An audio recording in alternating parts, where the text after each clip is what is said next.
말씀을 보겠습니다. 에스겔 38장 1절로 7절 말씀이 되겠습니다. 주의 말씀이 내게 임하여 말씀하시니라. 인자야, 너는 곡과 마곡 땅과 메섹과 투발의 최고 통치자를 대적하여 내 얼굴을 두고 그에 대하여 예언하라 하여 말하라. 주 하나님이 같이 말하노라. 보라, 오 메섹과 투발의 최고 통치자 고가, 내가 너를 대적하노라.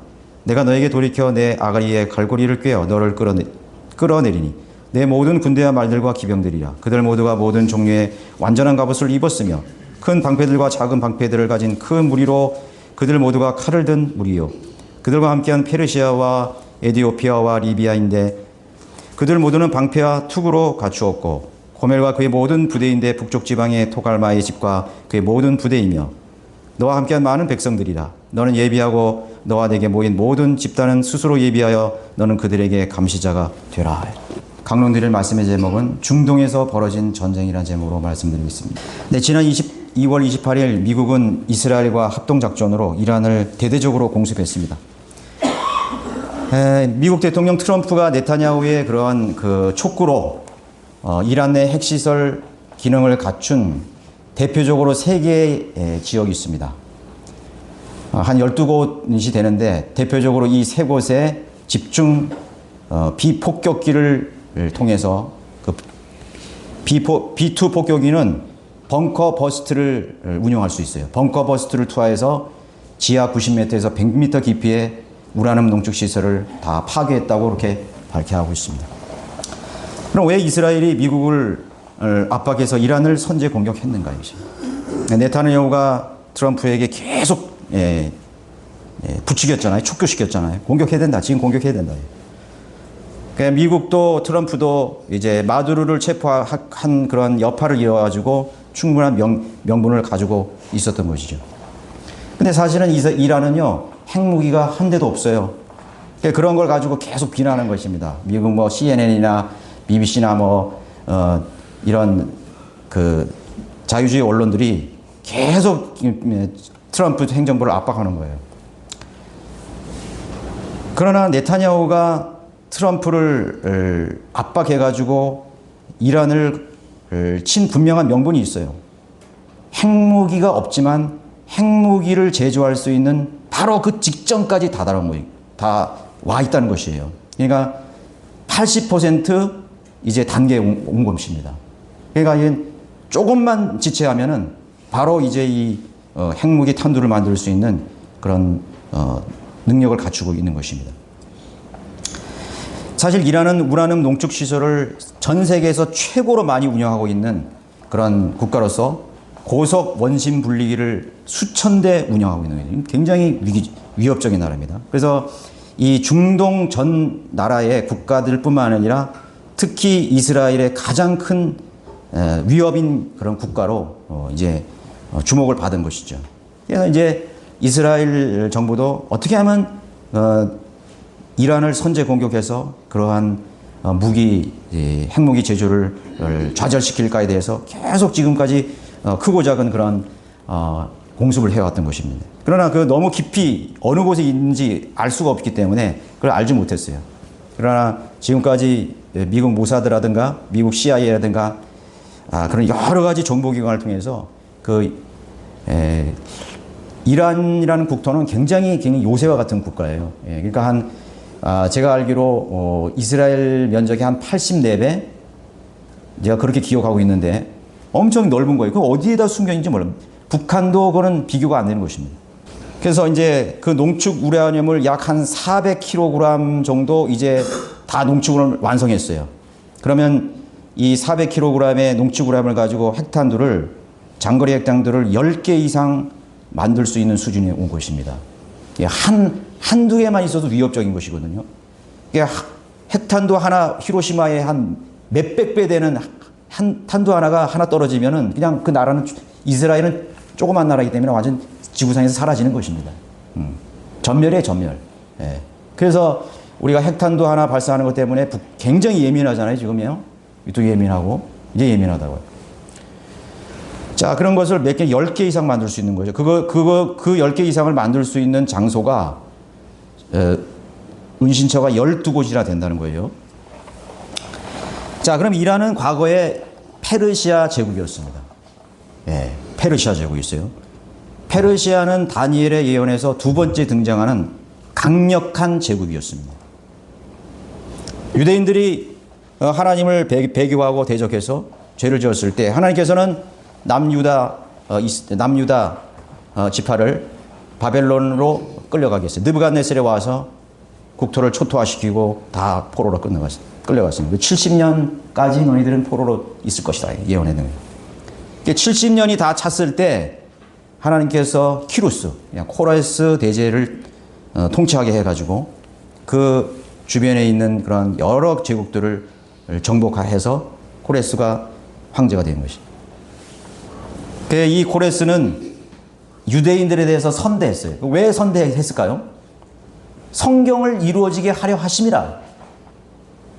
다른 이유 없어요. 코레스가 뭐 무슨 하나님을 두려워한 사람도 아니고 성경을 알았던 사람도 아니야. 그런데 바빌론 70년이 될 때쯤에서 코레스가 등장하고 코레스가 이 유대인들을 선대했던 것입니다. 그래서 코레스 대제 때 칙령을 발표해서 유대인들을 다 해방해라. 그래 BC 한 539년경에 바벨론 포로로 있던 왜 바벨론을 포로에 있던 유대인들을 놓아주기 위해서는 페르시아가 바벨론을 정복해야 됩니다. 그렇죠. 순서가 그렇잖아요. 그 강력한 제국 속에 느부갓네살 속에 있는 사람들을 어떻게 해방되는 거예요? 해방시키는 거예요. 그 나라를 정복해야 됩니다. 코레스가 한 539년경에 느부갓네살 제국 바벨론을 패망시키고 포로로 놔주는 것입니다. 그 후에 단계적으로 포로가 귀환됐던 것입니다. 이게 누가 한 것입니까? 하나님께서 하신 것입니다. 하나님의 말씀을 이루려 하신 것입니다. 여러분, 하나님께서 무슨 직접 이렇게 막 수고스럽게 가가지고 코레스에게 무슨 명령을 하고 그렇게 하는 게 아니에요. 말씀이 이미 여기에 기록된 말씀이 떨어졌으면 이 모든 만물은 그 말씀에 의해서 자연히 그렇게 흘러가게 돼 있어요. 그냥 자동적으로 그렇게 흘러가게 돼 있다니까. 하나님의 말씀을 이루려 하심이라는 것은 굉장히 어떻게 보면 놀라운 거예요. 하나님의 위대한 말씀이 놀라운 것이에요.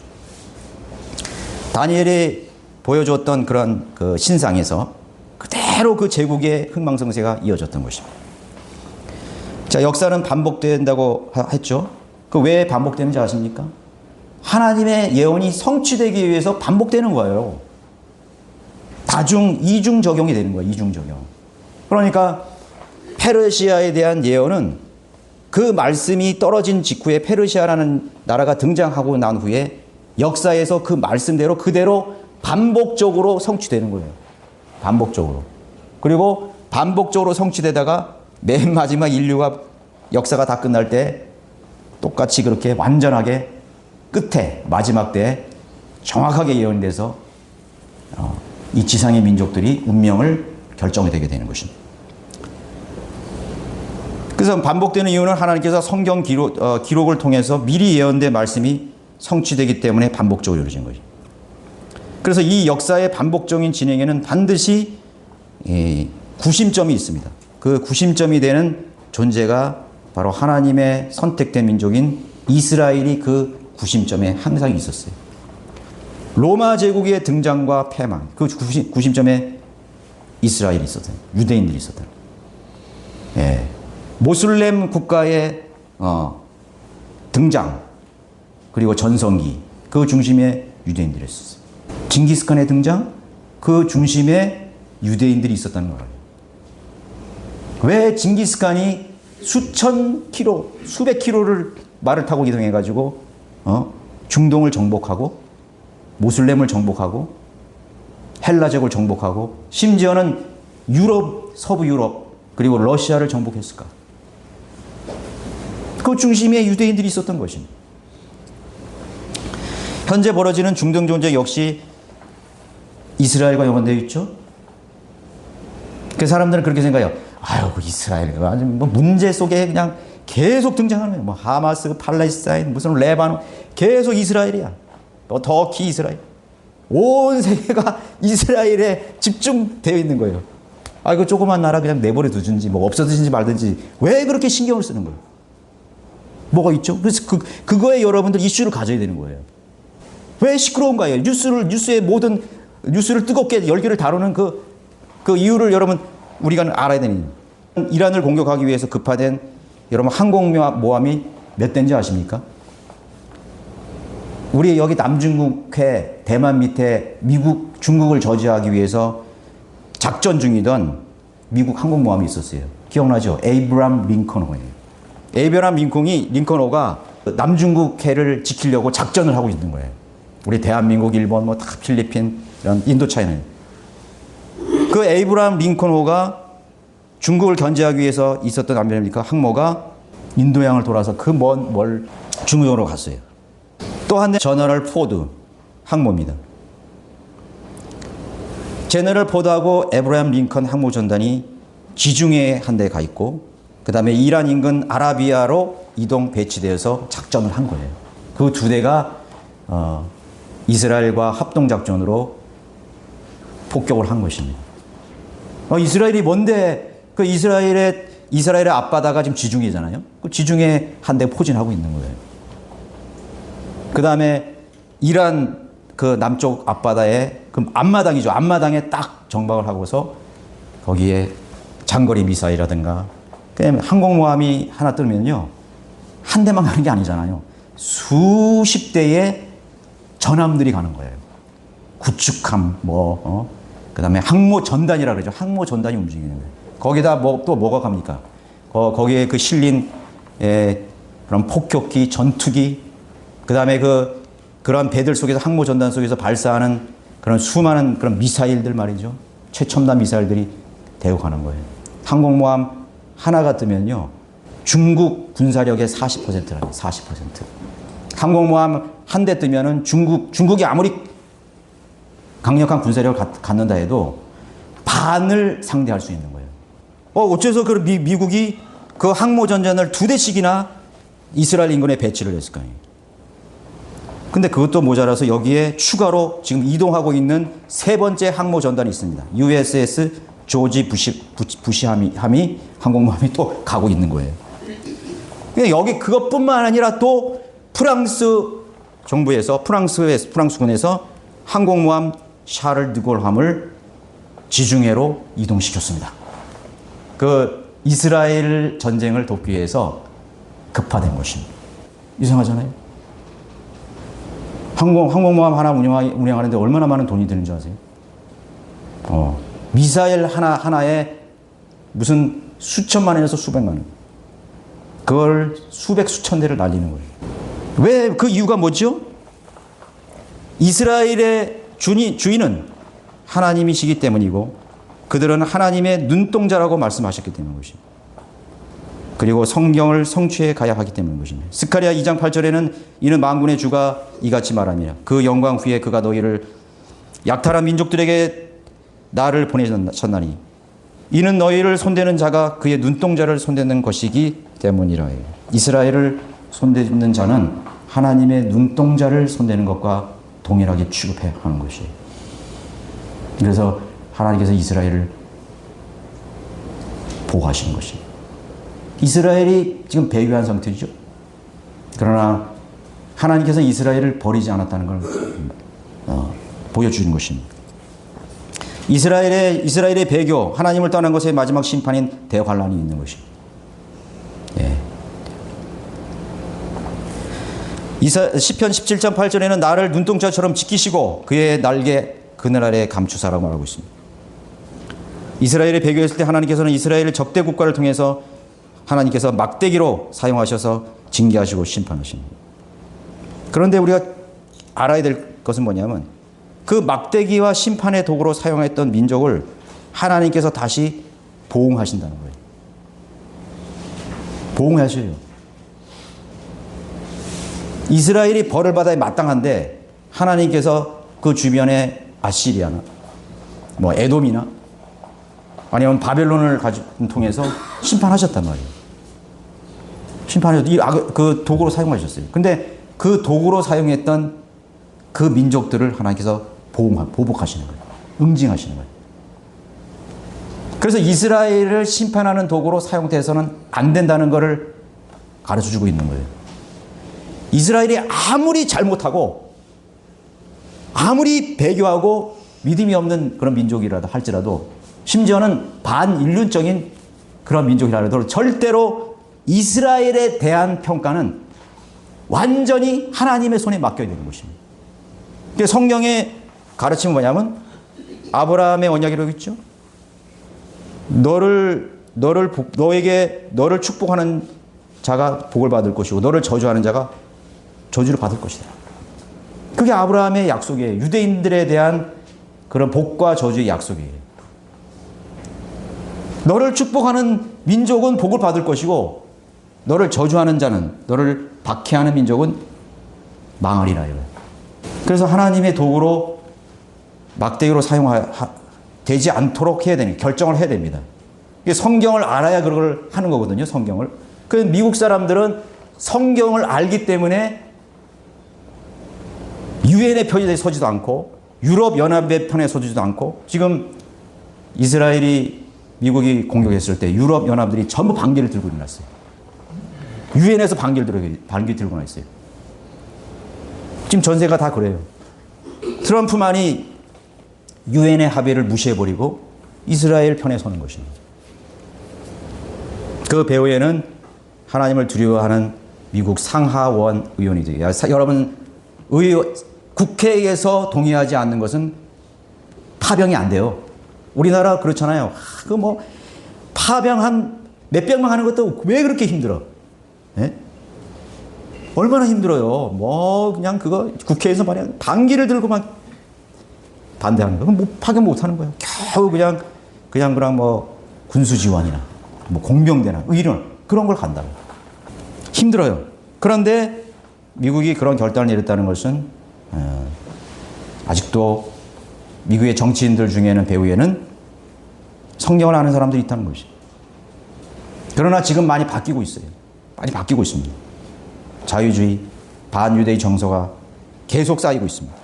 성경의 교훈이란 어느 민족, 국가, 개인, 권력이라도 하나님의 백성이나 교회나 그리스도인을 징계하거나 심판하는 도구가 되어서는 안 된다는 사실을 알려주고 있다는 것이에요. 교회를 심판하는 분은 오직 유일한 하나님만이 심판하는 거예요. 국가가 무슨 교회에 무슨 제재를 가한다? 억압을 한다? 잘못된 거예요. 완전히 이 교회와 또 우리 그리스도인과 이런 우리의 믿음은 오직 하나님만이 관장할 수 있어요. 관여할 수 있는 것입니다. 그래서 주님께서 친히 징계하도록 해야 되는 것입니다. 주님께서 징계해야 돼요. 우리도 그런 말 하잖아요. 너의 원수 갚는 일은 너에게 있는 것이 아니라 나에게 있는 것이라. 너는 오히려 그를 축복하라. 그럼 내가 나서서 심판관이 되어가지고 말이죠. 잘못했어. 잘했어. 벌을 받아야 돼. 어쩌고 저쩌고 막 하는 거예요. 그런 사람은 하나님의 심판을 받는 거예요. 누가 너를 두고 너로 하여금 심판자가 되겠냐고. 하나님을 두려워할지를 알아야 되는 것입니다. 과거 교회를 핍박했던 그런 황제들이나 국가들은 다 패망했습니다. 비참한 말로를 걸었습니다. 과거 페르시아 제국 시절 코레스나 다리우스가 유대인을 선대했던 시기가 있었죠. 그러나 코레스든 다리우스든 자신의 권력이나 이익을 위해서 했다면 그건 큰 의미가 없는 것입니다. 주님의 예언, 하나님의 말씀을 존중하고 두려워하는 믿음으로 그것을 근거로 해서 결정하고 행했을 때 최고의 가치가 있는 것입니다. 너는 그 일을 왜 했느냐 이거예요. 내가 보기에는 그 일이 참 선하고 이런 일이에요. 그럼 그 일들을 어떤 동기로 어디에 근거해서 그 일을 했냐 이거예요. 그게 중요한 거예요. 코레스가 지옥에 갔을까요? 낙원에 갔을까요? 그 선한 일을 했잖아요. 유대인들을 포로 다 낳아줬잖아요. 바벨론 했잖아요. 그럼에도 불구하고 지옥에 간 것입니다. 그걸 알아야 돼요. 하나님의 도구로 나의 종이라고 했습니다. 성경이 분명히 나의 종이라고 했어요. 그럼에도 불구하고 지옥에 간 거죠. 그가 하나님 말씀을 존중했다는, 율법을 존중하고 하나님의 약속을 지켰다는 그 근거에서 유대인들에게 선대한 그런 기록이 전혀 없습니다. 트럼프 행정은 어떤 의도와 동기였을까요? 그렇게 막대한 위험 부담을 안고 자기의 정치적인 그러한 운명이 판가름될지도 모르는 그러한 어마어마한 결정을 어떤 의도에서 그것을 그런 결정을 했을까요? 그게 중요한 것입니다. 단순히 하나님 앞에 쓰임 받는다 이거죠. 선하게 쓰임 받던 심판의 도구로 시험 받던 그 자체가 중요한 것이 아닙니다. 이란은 이번에 엄청난 공격으로 피해를 입었습니다. 그들의 수장 하메네이가 사망했죠. 폭사했죠, 폭사. 여러 명의 군 지도자들이 몰살당했습니다. 지금 뭐 5번째 아들인가? 다시 뭐 정권을 잡는 거예요. 왜 트럼프가 나오면은 너도 죽는다 해. 경고를 했어요. 너도 나오면 죽는다. 항복하지 않고 있죠. 이란이 그렇게 대대적인 폭격을 당했는데도 불구하고 28일 다음날 첫날 곧바로 보복 공격을 했습니다. 100발의 장거리 미사일을 이스라엘 주요 예루살렘 텔아비브를 비롯해서 엄청난 장거리 미사일을 날렸습니다. 그 인근에 또 미군 기지들 쿠웨이트, 바레인, 사우디아라비아, 벨라루스 이런 나라들 있는 미군 기지를 또 공격했어요. 대단한 나라죠.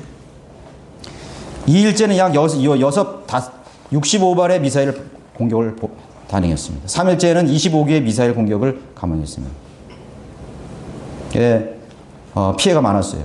아이언돔이 갑자기 날라오는 그런 중장거리 미사일로 인해서 단순한 미사일이 아닙니다. 그 아이언돔을 뚫을 수 있는 그런 기능을 가지고 있는 폭격을 당했어요.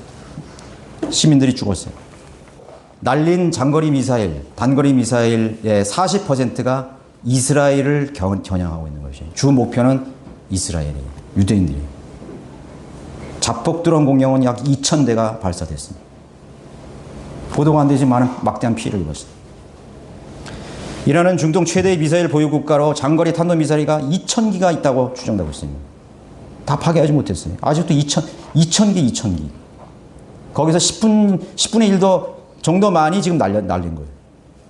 다 지하에 숨기고 있어요. 중단거리 미사일을 포함해서 약 2,500에서 심지어는 6,000기까지 운영 중으로 추정하고 있는 거죠. 6,000기. 중장거리 미사일이 6,000기라고 생각해 보세요. 참 얼마나 위협적인 나라예요. 아직 끝나지 않았어요. 계속 우리는 항쟁한다고 했습니다. 이스라엘 단독으로는 방어할 수 없는, 안전을 보장받지 못한다는 것을 분명히 보여주는 것이에요. 미국이 그 방패 역할을 담당하고 있는 것이에요. 트럼프가 협조하지 않았으면 이스라엘은 벌써 초토화 됐어요. 끝났어. 자, 앞으로 이란은 어떻게 될 것일까요? 1979년 이전 상황으로 돌아갈 가능성이 큽니다.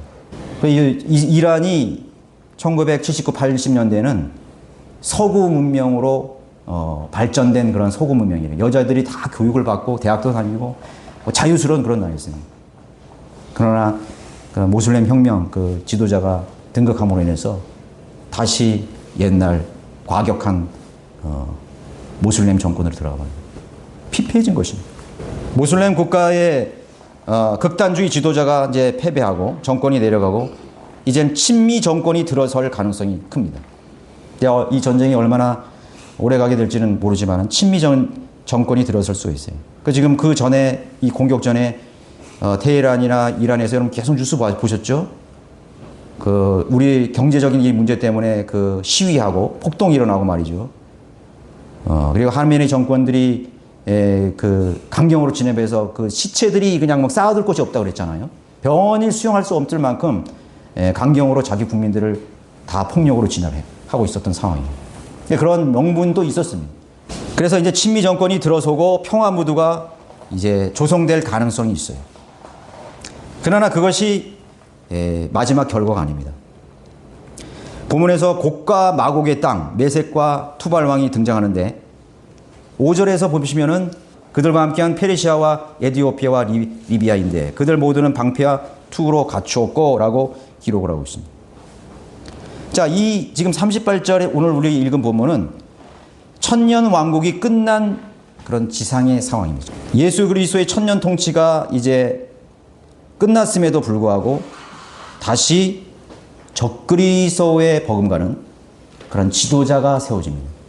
그 지도자의 자를 곡이라고 이름 붙였어요. 곡과 마곡이랄 때는 곡은 사람을 말하는 것입니다. 지도자입니다. 강력한 지도자입니다. 그리고 마곡은 땅. 마곡이 땅이라고 그랬잖아요. 그죠? 마곡 땅이에요. 곡이라는 지도자 아래 모이게 될 이 지상의 민족들을 언급하고 있는 것입니다. 그 민족들 가운데 한 민족이 페르시아가 있다는 거죠. 페르시아가 언급된다는 거죠. 그러니까 페르시아가 언급된다는 것은 페르시아는 지상의 역사가 종결되는 시점까지 존재하는 거예요. 천년왕국이 지난 후에도 페르시아가 다시 일어난다는 거예요. 지금 이란이에요, 이란. 페르시아가 다시 유대인들을 대적하는, 하나님의 군대를 대적하는 그런 주요한 국가로 등장, 민족으로 남아있는 것입니다. 이스라엘을 괴롭히고 하나님을 대적하는 국가로 결국은 남는 그런 민족이죠.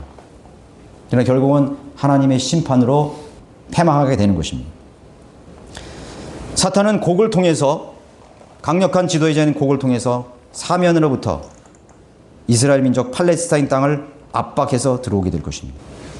이스라엘 지역인 팔레스타인을 중심으로 북쪽으로는 터키가 있고 러시아와 독일이 있는 것입니다. 자, 독일은 그러면 어떻게 되는 것인가? 이제 과거를 보면은 그 국가의 미래를 다 볼 수 있어요. 왜? 반복되니까. 독일이라는 나라는 참 아이러니한 국가예요. 그 신성 로마 제국의 중심 국가가 누구였냐면 오스트리아하고 독일이었습니다. 신성 로마 제국이 그 중세기에 주요한 역할을 했던 국가들이죠. 그래 교황이 왕권보다 더 높은 위치에서 신성 로마 제국이 있어요. 재정일치 국가죠. 그 중심에 있는 국가가 바로 이 독일과 오스트리아예요. 그 독일이라는 나라에서 또 우리가 종교 개혁이 일어났지 않습니까? 마틴 루터를 통해 가지고 이제 그 암흑기를 종식시키는 놀라운 일을 했던 민족이에요. 루터 성경은 킹제임스 성경 개혁을 한 거예요. 그래서 많은 성경대로 믿는 그리스도인들이 일어났어요. 여러분, 우리 모라비안, 성경대로 믿는 우리 모라비안 그리스도인이 아니죠. 진센도르프의 민족이었습니다. 세계 선교의 선두주자 진센도르프, 그리고 그와 함께한 모라비안 크리스찬들, 교회들, 전 세계로 스코틀랜드와 잉글랜드가 필라델피아의 시대에 세계를 복음하기 이전에 수백 년 전에 이미 모라비안 교들을 그 독일 민족을 통해서 하나님 복음하셨어요. 에스키모, 심지어는 저 대서양 인도양, 심지어는 저기 그 노예들에게까지 선교사를 파송했어요. 그러나 하나님 쓰셨던 위대한 국가예요. 내가 오늘 지금 하나님 앞에 신실한 사람이라고 해서 영원히 신실한 믿음을 갖는 게 아니에요. 그 나라가 하나님 앞에 쓰임받고 종교계를 읽고 하나님의 위대한 일꾼들을 많이 배출했다고 해서 역사의 끝나는 지점까지 그 민족이 하나님 앞에 쓰임받는 국가가 될 수가 없는 것이죠. 배교해버린 후 마귀가 그 나라를, 민족을 접수해버린 것이죠. 하나님께서 마귀가 히틀러라는 그런 나치 세력을 세워서 온 국민이 그 히틀러를 따라가게 만든 것이죠. 허황된 망상을 히틀러를 통해서 그 민족들에게 게르만 민족이 심어준 것입니다. 우리 아리안 민족이 세계를 지배해야 된다. 그리고 마귀는 자신의 일을 합니다. 유대인들을 몰살시켜라. 이 양극단을 한번 보십시오. 자, 당시 나치 독일의 영토는 어디까지 갔느냐 이거지. 히틀러가 짧은 기간에 2차 대전을 통해서 나치 독일의 영토는 얼마나? 북아프리카, 이집트, 리비아, 알제리 다 손에 넣었어요. 키프리스, 지중해, 이탈리아, 반도, 그리스, 유고슬라비아, 동유럽을 다 손에 넣었어요. 터키까지 진군했어요. 히틀러가 정복하려는 땅이 어디까지나 인도까지 정복하려고 했어요. 페르시아와 인도까지. 하나님께서 저지시킨 거죠. 그리고 러시아를 침공함으로 인해서 그들은 패전을 맞이하게 됐던 것이죠. 잘못된 선택이었죠. 패전을 맞이했습니다. 어마어마한 그런 과거 로마 제국이 통치하는 만큼의 영토를 정복했던 것입니다. 히틀러가. 자, 이 독일의 역사는 그것이 또 반복될 것입니다. 독일 역사는 반복돼요. 지금 유럽의 국가에서 제일 안정적인 경제적인 국가가 언제 아세요? 독일이에요. 독일은 앞으로 이제 마귀에게 사용되는 그런 민족이요 국가가 될 것입니다. 동쪽으로 바로 옛 페르시아의 일부인 이라크와 이란이 되는 것이죠. 그래서 거기에 그들과 함께한 페르시아라고 말했습니다. 에티오피아는 남쪽이 되겠죠. 에티오피아는 남쪽입니다. 리비아는 팔레스타인 땅의 서쪽에 위치하는 것입니다. 동서남북으로 이제 이 국가들을 중심으로 연합이 될 것입니다. 6절에서 고멜과 그의 모든 부대인데 북쪽 지방의 토칼마와 그 집과 그의 모든 부대라고 했습니다. 이 고멜이라는 것은 창세기 10장 3절에 보면 아스크나스로 명명이 되어 있는데 아스케나스 그런 유대인들이 독일인을 부를 때 아스케나즈라고 불러요. 아스케나즈. 그 고멜은 독일 민족을 말하는 것입니다. 자, 독일은 한번 보세요. 역사 속에서 반이 공산주의고 반이 자유주의인 적이 있었죠. 그죠? 그래서 항상 이 유럽의 역사에서 빼놓을 수 없는 중심적인 역할을 하는 것이 이 독일이라는 게 고멜이에요. 고멜. 그래서 성경은 거기에 주목을 하고 있는 것입니다. 예언한 거죠. 그게. 결국은 독일은 공산주의주가 되든지 전체주의 국가가 되어서 이제 유대인 정책을 펴게 될 것입니다. 자, 이런 상황에서 결과는 어떻게 될 것인가? 계시록 여러분 20장 7절 9절을 한번 보십시오. 자, 천년왕국이 이제 끝나는 시점이죠. 그 천년이 끝나면 사탄이 그의 감옥에서 풀려나 땅의 사방에 있는 민족들, 지금 에스겔과 연결되잖아요. 그죠? 땅의 사방에 있는 동서남북에 있는 민족들, 언급했던 민족들 또 나옵니다. 곡과 마곡을 미혹하라고 나와서 결국은 곡과 마곡은 마귀가 쓰는 지도자지요. 곡이 말합니다. 곡과 마곡을 미혹하러 나가서 그들과 함께 모아 전쟁을 일으키리니 그 수가 바다의 모래 같으니라. 지금 마곡 땅이 어디냐면은 터키하고 우크라이나예요. 북쪽이라고. 예. 그 왜 우크라이나 전쟁이 아직 4년 동안 끝나지 않는 것인가요? 그 이유를 알아야 되는 것입니다. 여러 가지 많은 해석을 해요.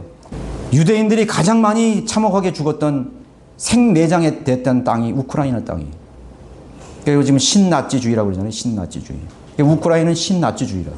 그냥 러시아 사람들은 나치 하면은 굉장히 적대감을 갖는 거예요. 왜냐하면 독일군과 옛날에 싸워서 어마어마한 그런 인명피해와 손실을 받았거든요. 그래서 나치 하면 아주 치를 떠는 거예요. 그래서 젤란스키가 약간 신나치주의적인 그런 성향이 있는. 네. 그게 배후에 있는 시력이에요. 자, 전쟁이 일어나면 어떻게 되는 것이죠? 전투력이 향상이 됩니다. 전투력이 향상돼요. 그리고 우리가 뭐에 위기감을 느끼냐면 북한이 우크라이나에 파병을 했다는 것은 이거는 작은 일이 아니에요. 직접적인 문제는 아니지만 북한의 군대 전술 전략이 향상됩니다. 과거에 김정일이 남침을 하지 않았던 이유가 뭔지 아세요? 우리나라가 베트남전에 파병한 군인들이 많이 되고 있었어요. 베트남전에 실전을 경험한 군인들이 장교를 하고 있고 사령관을 하고 있고 공수여단 사령관을 하고 있는 거예요. 그러면 이 사람들은 사무실에서 교실에서 배운 작전이나 전투 경험이 아니야. 전부 베트남전에서 생사를 넘나들면 속에서 실전에서 배운 그런 전투 감각을 가지고 있는 거예요. 그런 사람을 어떻게 당해낼 수 있어요?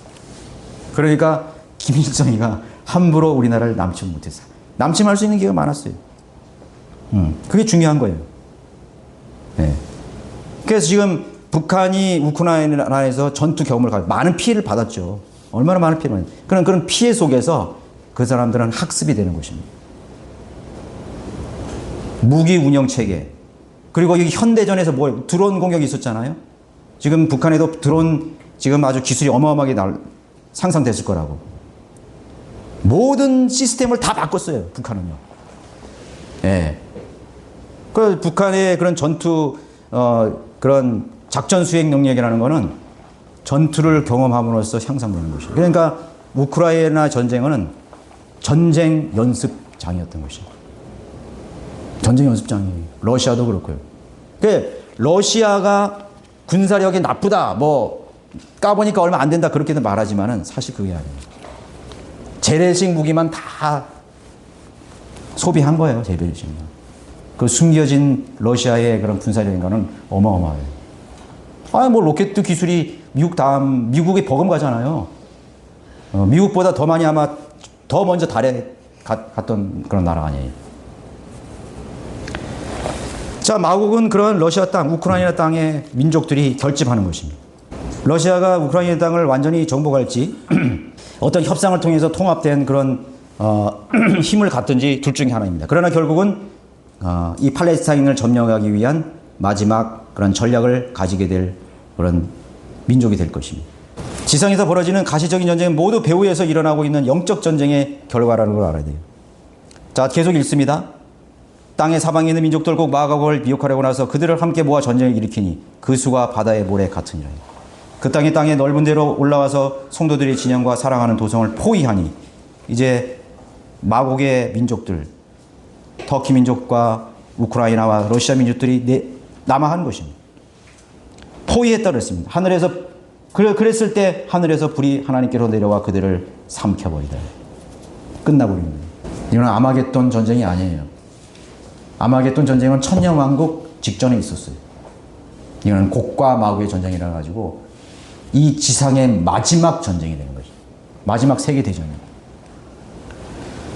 그 북쪽에서 내려오는 연합군을 말하는 것입니다. 곡과 마곡은. 곡과 마곡은 그렇게 하나님의 군대에 의해서 멸망을 당하게 되는 것입니다.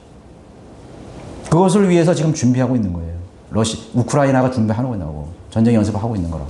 자, 우리는 마음과 생각, 즉 혼의 의도에 따라서 신경과 감각기관이 움직이게 되어 있죠. 몸은 절대로 스스로 움직이거나 절대로 행동하지 않아요. 그러니까 지금 오늘 현상적으로 일어나는 이러한 현실적인 전쟁은 모두 배후의 영적인 존재들이 있다.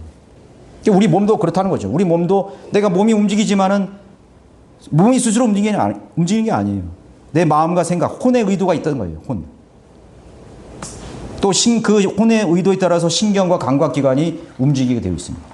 또 그리고 혼은 뭐에 의해서 지배되는 거예요? 어떤 영에 의해서 지배됐냐로 결정이 되는 것입니다. 그래서 세상에 있는 모든 영을 다 믿지 말라고 해서 시험해 보라고 했어요. 거룩한 영과 악하고 더러운 영 사이에 인간은 그 기로의 갈림길에 있는 것입니다. 나는 어떤 영에 지배되는 것입니다. 그래서 그 사람의 생각은 그 사람이 어떤 영을 지녔는지를 말해주는 것입니다. 그 사람의 행동은 그 사람이 더러운 영을 가졌느냐 아니면 성령 안에 있는 사람이라를 판단하게 만드는 것입니다. 그리스도인이냐 그리스도인 척하는 사람이냐를 어떻게 구별할 수 있나요? 힘들죠? 성령으로 인도받는 혼은 성령의 영을, 성경의 영을 소유한 사람입니다. 성경의 영이요. 성령님은요, 병 고치는 영이 아니에요. 성령님은 방언하고 입신하고 투시하는 영이 아니에요. 성령님은 성경의 영이라고 기억하십시오. 성경의 영. 제가 킹제임스 영이라는 제목을 한번 설교했었죠. 킹제임스 성의 영이 아니면은 전부 더러운 영입니다. 아닌데요. 저 사람은 교회 열심히 다니고 새벽기도 한 번 안 버지고 말이에요. 착한 일도 많이 하고 종교적 열심을 하고 얼마나 착한지 몰라요. 아니, 척하는 거죠. 그래서 하나님이 세운 선지자와 거짓 선지자를 분별을 못하는 거예요. 근데 오히려 거짓 선지자들이 더 말을 잘해. 야, 평화 복 받으라. 하나님이 보호하신다. 평화를 얘기하고 말이죠. 복을 얘기하고. 우리가 하나님이 세웠던 선지자들은 말이야. 입 바른 얘기만 하는 거예요. 망한다. 그런 얘기는 제발 좀 하지 마세요. 네 아들은 다 벌거벗겨질 것이다. 네 손자들은 다 패대기 쳐 죽을 것이다. 너희 딸과 너희 부들은 그 이방 민족에게서 벌거벗겨서 끌려가고 욕을 당할 것이다. 너의 시체들은 개가 와서 핥을 것이다. 이런 막 저주스러운 말을 그냥 거침없이 선지자들이 하는 거예요. 여러분 한번 성경 읽어보세요. 그게 하나님의 선지자예요. 예수님은 얼마나 거침없이 책망하셨습니까? 너희 독사의 세대들이야. 초기의 그리스도인들 말이죠. 성경들이 믿는 그리스도인들입니다. 그래서 죽임을 당했던 거예요. 그래서 미움을 받았던 거예요. 박해를 받았던 거예요. 여러분 출애굽기 32장 26절을 한번 보십시오. 25절에부터 보시면 출애굽기 32장 25절에 보면 모세가 보니 백성이 벌거벗은지라 이는 아론이 그들로 벌거벗게 하여 그들의 원수들 가운데 수치가 되게 하였음이라. 자, 그럼 그 금으로 송아지를 만들어서 거기서 벌거벗고 춤을 추는 겁니다. 그때 모세가 진영문에 서서 말하기를 주의 편은 누구냐? 내게로 오라. 하니 레위의 아들들 모두가 다 함께 그에게로 모이. 그가 그들에게 모세가 말했죠. 그들이 말하기를 이스라엘의 주 하나님께서 이같이 말씀하시니라. 각 사람은 옆에 칼을 차고 이 문에서 저 문으로 진영을 두루 오가며 각 사람이 자기 형제를 각 사람이 자기 친구를 각 사람이 자기 이웃을 살해하라 하니 레위의 자손들이 모세의 말대로 하여 그날에 백성 중에 약 3,000명이 쓰러지니라. 이는 모세가 말하기를 각 사람이 자기 아들과 자기 형제를 쳐서 오늘 너희는 주께 너희 자신을 성결케 하라. 그리하면 주께서 오늘 너희 위에 복을 내리시리라 하였습니다. 동족 상잔의 비극이 일어나는 것입니다. 인간의 의는 하나님 앞에 걸레 같은 거예요. 자기 생각, 자기의 옳고 그른 판단, 인간적인 정, 같이 망하는 거야, 같이. 자, 영적 경험을 경험해보지 못한 사람은 마귀에게 속게 되어 있습니다. 가장 가까이 있을 줄 알았던 사람이 내일은 원수가 되어 나타나는 것입니다. 사람의 원수가 되고 안 되고 문제가 아니에요. 하나님과 원수냐를 따지는 거예요. 하나님의 원수냐, 하나님의 편이냐. 여러분 개인적으로 절대로 원수 맺지 마세요. 그러나 우리가 원수로 생각해야 될 존재들이 있어요. 하나님이 싫어하고 하나님이 원수로 낙인 찍힌 사람들에 대해서 우리는 호의를 가질 필요가 없어요.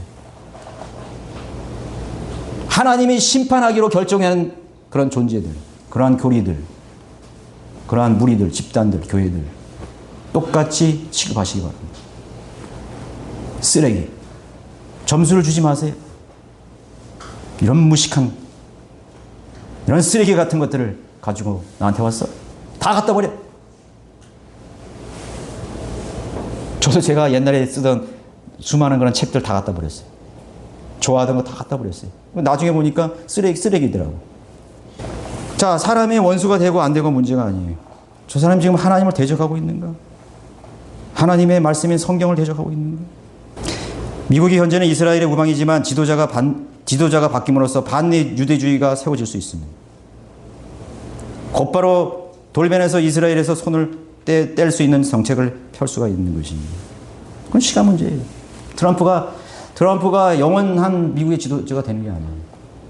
정권이 바뀌면요, 국가의 운명도 바뀌는 것입니다. 공산주의가 대통령이 되면 국가는 공산주의가 되는 거예요.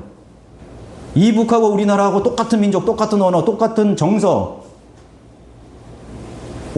반만 년의 정서를 같이 나눌 수 있는 민족 아니에요. 그런데 불과 몇 년이에요. 해방되고 한 3, 4년 만에 지도자 하나 잘못 세움으로써 양극이 갈라진 거예요. 그게 국가의 운명이라고. 한반도 남쪽의 자유민주주의 국가에 산다는 것이 얼마나 감사한 일이에요. 우리가 정책적인 면에서 그들과 원수되고 아니로를 따져서는 안 돼요. 하나님이 싫어하는 정책을 하느냐를 봐야 되는 거예요. 이 사람은 다른 건 잘하는데 하나님이 싫어하는 것만 다 해. 무슨 동성연애 무슨 공산주의, 친공산주의, 공산주의 유물사상이에요. 그런 걸 추종하는 거죠. 우리는 어떤 정치를 말하는 게 아니에요. 하나님이 싫어하는 것이냐 안 싫어하냐 그걸 따라가는 거예요. 그리스도인을 박해한다. 지적해야 되는 거죠. 심지어 모슬렘 유엔과 연합하여서 이스라엘의 적대국으로 미국은 변할 수 있다는 사실. 우리나라도 마찬가지. 반유대주의의 노선에 설 거예요. 미국은 이미 서서히 적그리스도의 도구로 변질되기 위한 기반 작업이 지금도 이루어지고 있는 것입니다. 배교가 일어나고 있죠. 자유주의, 물결, 인종통합, 시민의 권리가 우선권입니다. 다문화주의, 모두 법으로 규정해서 성경을 대적하는 나라로 바뀌어지고 있는 것입니다. 한국도 마찬가지.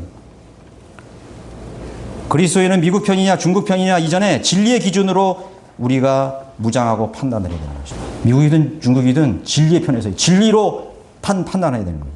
미국 세법 조항으로 교회나 비영리 단체가 특정 정치 후보를 공개적으로 지지하거나 반대하는 것을 금지하는 그런 규정이 있어요. 들어보셨어요?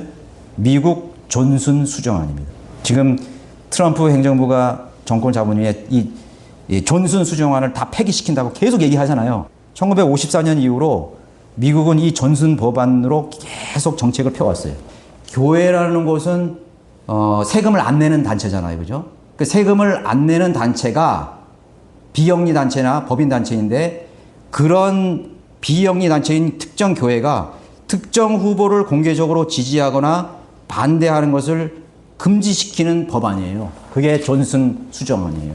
그러니까 교회에서 특정 정치인의 뭐 정책에 대해서 왈가불가 하지 말라는 거야.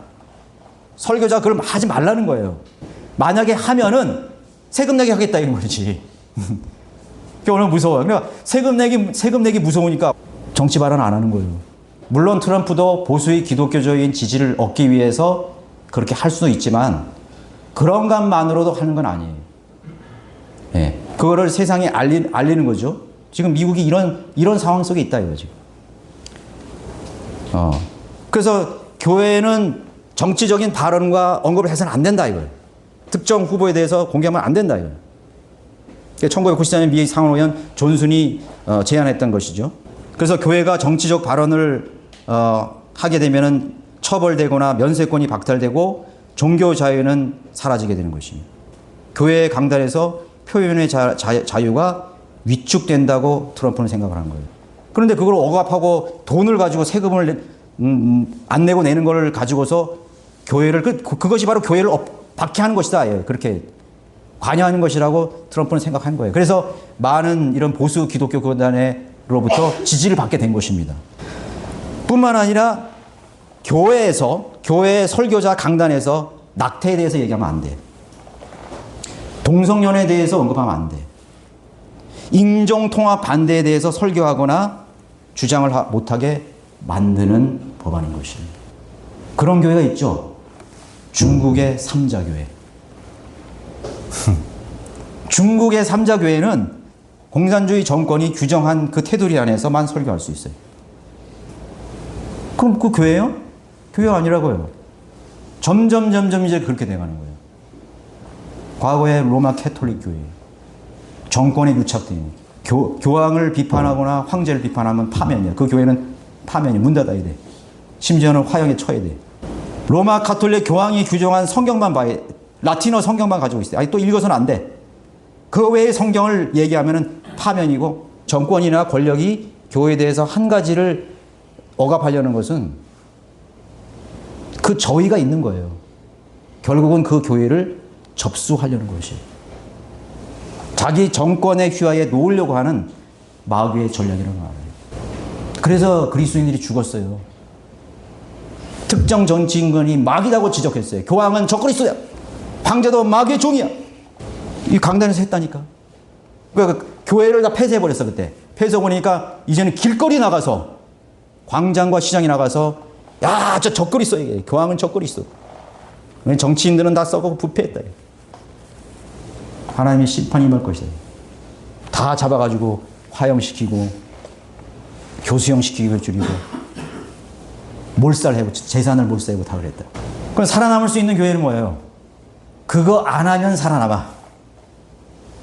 정치 얘기하지 말고 특정 그런 정책에 대해서 비판하지 말고. 우리는 선거운동하는, 교회는 선거운동하는 곳이 아니에요. 세상이 반기독교적으로 반성경적으로 나오면 지적해야 되는 것입니다. 그 지도자가 믿고 나빠서 하는 것이 아니에요. 우리의 교회의 운명, 우리 복음 전파의 자유, 성경적으로 실행하는 자유가 억압을 당했느냐, 하나님의 사역을 펼칠 수 있느냐를 결정하는 중요한 사안인 것이에요. 마귀에게 속으면 안 돼. 그래서 저의 믿음은 이것입니다. 교회 강단은 어느 누구도 침해할 수 없는, 정말 그야말로 치유의 법권, 하나님께서 친히 허락하신 자리입니다. 하나님의 영원하신 하늘에 세우신, 죽이기도 하시고 살리기도 하고 왕을 세우시기도 하고 폐위시키는 그런 두려우신 하나님께서 허락하신 자리가 이 강단이라는 것이 자유가 있습니다. 자유가 있는 거예요. 어떤 문제이든지 말씀으로 판단하고 잣대를 댈 수 있는 장소가 바로 설교의 광단이라는 것입니다. 많이 길어졌는데, 자, 결론적으로 역사는 성경대로 성취됩니다. 복음 전파, 교육은 복음 전파가 있죠. 그 다음에 교육이 있죠. 들어오죠. 그래서 교육이라는 것은 철학, 이념, 사상, 인본주의를 포함해서 배교가 일어나는 것입니다. 배교는 성경을 버리고 믿음을 버리는 것입니다. 그리고 이교도로 다시 돌아가는 것입니다. 여기에 맞물려서 평화, 전쟁, 정복, 다시 평화가 반복되다가 주님이 재림하게 되는 것입니다. 지상세계의 마지막은 파멸과 몰락과 멸망이 될 것입니다. 구원의 의미가 무엇인지 여러분 기억하시기 바랍니다. 오늘 이 시대를 잘 분별하여서 우리가 하나님의 말씀 속에서 모든 것을 바라보는 여러분 되시기 바라겠습니다.